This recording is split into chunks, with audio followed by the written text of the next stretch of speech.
श्रीराम समर्थ. चातुर्मासानिमित्त आपण रोज थोडंसं चिंतन पाहत आहोत.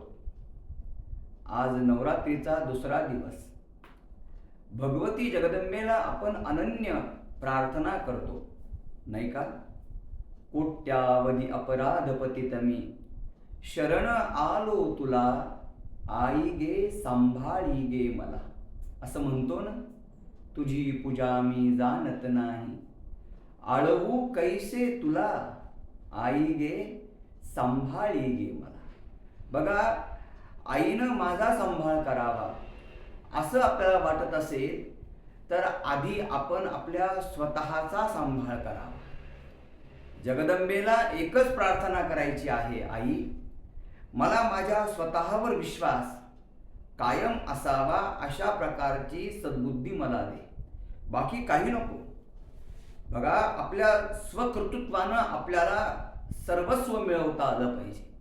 आणि हे कर्तृत्वानं सर्वस्व त्यावेळेस मिळवता येतं ज्यावेळेस आपला स्वतःवर विश्वास असतो. बघा, परमात्मा आपल्याला अनेक संकटामधनं सोडवतच असतो. त्यासाठी प्रत्यक्ष देवाला येण्याची गरज नसते. काय झालं, एकदा एक गृहस्थ त्यानं विचार केला की माझा देवावर विश्वास आहे, आणि हा भोळा विश्वास त्याचा. अचानक पाणी आलं. पाणी आल्यामुळं त्याचं घर त्या पाण्यामध्ये वेढलं गेलं. तो त्या घराच्या छतावर गेला आणि त्यानं सांगितलं की नाही, देव मला वाचवायला आला तर मी इथून उठेन, अन्यथा मी उठणार नाही. काय झालं, होडीवाला आला, नौका घेऊन, होडी घेऊन. त्यानं सांगितलं नाही, मी येणार नाही, मला देवानं वाचवलं पाहिजे. पाणी अजून वर येत होतं. हा आपल्या घराच्या दुसऱ्या माळावर गेला. मग काय झालं की त्या ठिकाणी हेलिकॉप्टरवाला आला वाचवण्यासाठी. आपण म्हणतो ना, रेस्क्यू परिस्थिती असल्यानंतर आपत्कालीन अवस्थेमध्ये वाचवण्यासाठी जवान मी नाही येणार, देवानं मला वाचवलं पाहिजे. परिणाम काय झाला, होडीवाल्याला वापस पाठवलं.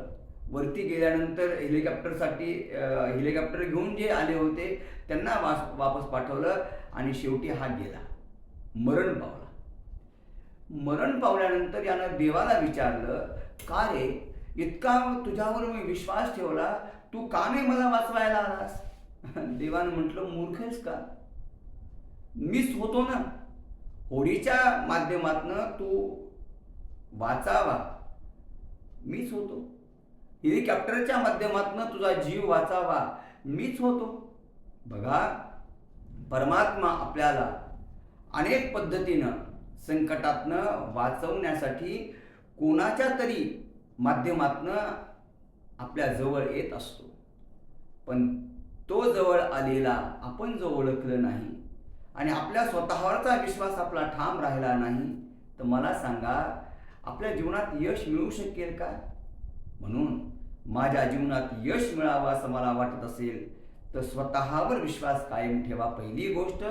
आणि दुसरी गोष्ट, आपल्याला संतांच्या माध्यमातनं, आपल्या चांगल्या मित्रांच्या माध्यमातनं कुणी जर चांगला सदुपदेश करत असेल, जो माझ्या जीवनामध्ये, माझ्या यशस्वी जीवनामध्ये मला लाभदायक असेल, तर तो भगवंताचाच उपदेश आहे असं समजून आपण पुढे जर चालू लागलो तर निश्चित आपलं नवरात्रही यशस्वी होईल. नवरात्रामध्ये करत असलेली पूजाही यशस्वी होईल. नवरात्रामध्ये करत असलेला उपवासही आपला यशस्वी होईल. आणि खऱ्या अर्थानं आपलं जीवन हे मंगलमय झाल्याशिवाय राहणार नाही.